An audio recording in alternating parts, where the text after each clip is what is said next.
Bonjour, mon nom est Marc-Antoine Bergeron-Côté, je suis collaborateur au blog de Best Buy. Aujourd'hui, je suis ici pour vous parler de deux paires d'écouteurs boutons autonomes de la gamme Push qu'ont sorti la marque Skullcandy. Donc, il y a les Push standards qu'on pourrait appeler qui sont juste ici et il y a également les Push Ultra. Bien entendu, chacune de ces paires d'écouteurs viennent également avec leur étui de chargement. Avant de parler un petit peu de ce qui différencie ces deux appareils, ces deux types d'écouteurs, on va bien entendu parler des ressemblances. Comme je vous disais, les deux sont des écouteurs sans fil autonome, ce qui veut donc dire que vous n'avez pas besoin d'aucun câble pour les connecter à votre appareil préféré pour écouter votre musique, des podcasts, de la musique ou des films. Tout simplement, on passe via la technologie Bluetooth qui est aujourd'hui très connue et très répandue partout. Vous en avez sans doute l'habitude, vous avez sans doute des paires d'écouteurs à la maison. Il faut savoir également que les deux comprennent des microphones et des commandes intégrées qui permettent de gérer nos appels, de changer de musique, de changer de playlist, etc. directement sur les écouteurs. Donc, il y a des boutons, comme par exemple sur les Push Ultra, il y a le bouton central, mais il y a également le bouton plus et moins. Et lorsqu'on combine différents boutons, on peut aussi gérer des appels, avoir accès également à notre assistant virtuel préféré, que ce soit Siri sur iOS, que ce soit Alexa sur Amazon ou encore notre assistant autre qu'on pourrait avoir également sur nos autres appareils. Du côté des Push Ultra, c'est la même chose. Des Push standards, en fait, c'est la même chose. Cependant, il n'y a pas les mêmes fonctionnalités. Il y a un seul bouton central, donc il faut un petit peu plus jouer avec les boutons pour accéder aux différents éléments, bien entendu. Ensuite, il faut savoir que les deux modèles sont résistants à la sueur et également à l'eau. Donc, ils peuvent convenir sans aucun problème aux différents entraînements que vous allez faire avec ces écouteurs. Donc, vous pouvez aller courir avec à l'extérieur, vous pouvez faire vos entraînements. Vous n'avez pas à avoir peur qu'ils se brisent à cause tout simplement de la sueur que vous pourriez avoir lors de vos entraînements.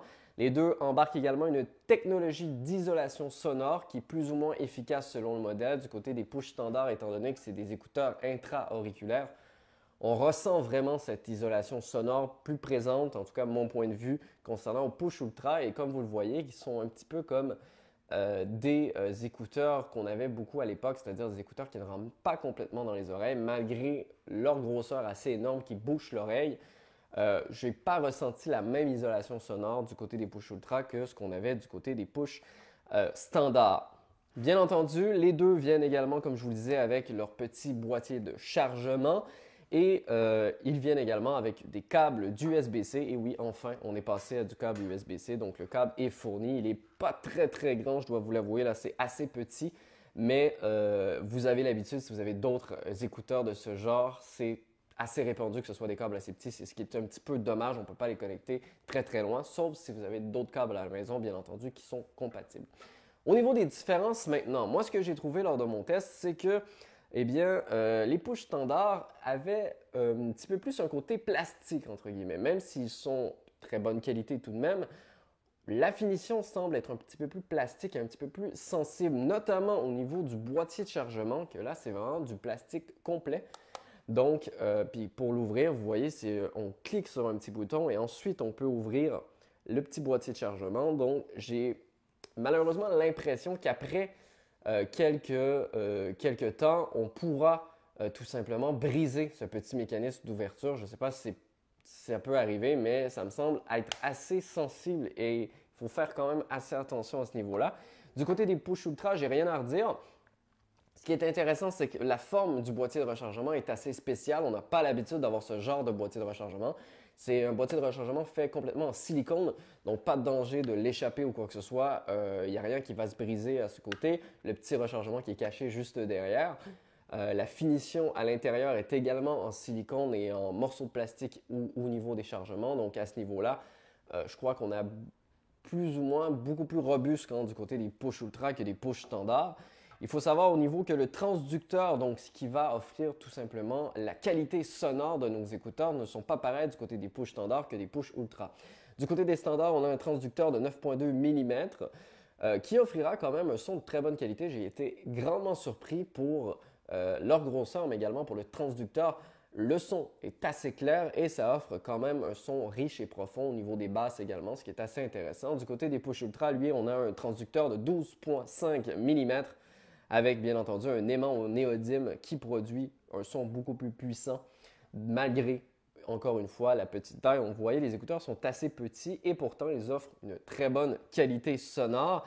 Au niveau de l'autonomie, les deux n'offrent pas le même type d'autonomie, c'est-à-dire que avec les Push Ultra, vous avez une batterie rechargeable qui offre jusqu'à 40 heures de temps d'écoute et une recharge rapide de seulement 10 minutes. Donc, en les mettant 10 minutes dans votre petite boîte de rechargement, vous pouvez tout simplement accéder à 2 heures supplémentaires d'écoute. Pour vrai, là-dessus, il n'y a rien à redire sur l'autonomie. C'est largement suffisant pour la majorité des utilisations, surtout si vous avez l'habitude de recharger vos appareils assez souvent. Du côté des push standards, même si l'autonomie est un peu plus basse, ils n'ont rien à envier. Pourquoi? Parce qu'ils offrent quand même une autonomie allant de 12 heures en mode veille, ce qui est assez suffisant, comme je le dis, pour monsieur, madame, tout le monde. Pour la majorité des utilisations, 12 heures, ce sera suffisant. Du côté maintenant des autres fonctionnalités qui sont cette fois-ci exclusives uniquement au Push Ultra, eh bien, c'est la technologie TIL. Vous connaissez peut-être la compagnie TIL qui fait des petits capteurs permettant de détecter des objets, des petits capteurs qu'on peut installer sur nos clés ou encore sur des objets précieux que l'on veut retrouver ou qu'on veut géolocaliser. Eh bien, c'est la même chose avec ces petits écouteurs qui comprennent en fait une petite tuile TIL directement dans les écouteurs, ce qui vous permet de géolocaliser vos écouteurs, autant celles de droite que celles de gauche. Donc, ils ont deux géolocaliseurs différents. Donc, ça vous permet de les retrouver si jamais vous les perdez dans votre maison ou ailleurs. Il faut savoir également que les Push Ultra possèdent un mode d'égalisation de musique vous permettant de changer de mode d'égalisation pour vous adapter à ce que vous écoutez de la musique, des séries télé ou encore vos podcasts préférés. Il faut savoir également qu'ils peuvent se connecter à l'application si jamais vous voulez accéder à un petit peu plus de paramètres et être un petit peu plus précis. Et ils possèdent également les écouteurs SteelWare qu'on voit en fait sur de plus en plus de modèles, c'est-à-dire qu'on peut appuyer et l'écouteur va utiliser en fait le microphone qu'il y a intégré pour vous faire entendre le son à l'extérieur, ce qui vous permet de rester concentré sur votre musique, mais aussi en entendant tout ce qui vous trouve dans l'environnement pour rester attentif au maximum à ce qui vous entoure. Dans les deux cas, au niveau des push standards ou des push ultra, ce sont tout de même de bons appareils. Ils s'insèrent bien dans les oreilles. Il faut savoir que les push standards viennent également, étant donné que c'est des écouteurs intra-auriculaires, possèdent également de différents embouts de différentes tailles vous permettant de vous ajuster à votre oreille. Dans une globalité, les deux appareils sont quand même d'assez grande qualité, même si de mon côté, j'ai trouvé que les push ultra avaient des matériaux un peu plus robustes et selon moi qui vont pouvoir durer beaucoup plus longtemps dans la longueur. Si vous voulez plus d'informations, je vous invite à visiter le blog de Best Buy tout simplement. Et sinon, moi je vous souhaite une très bonne fin de journée et on se voit très bientôt.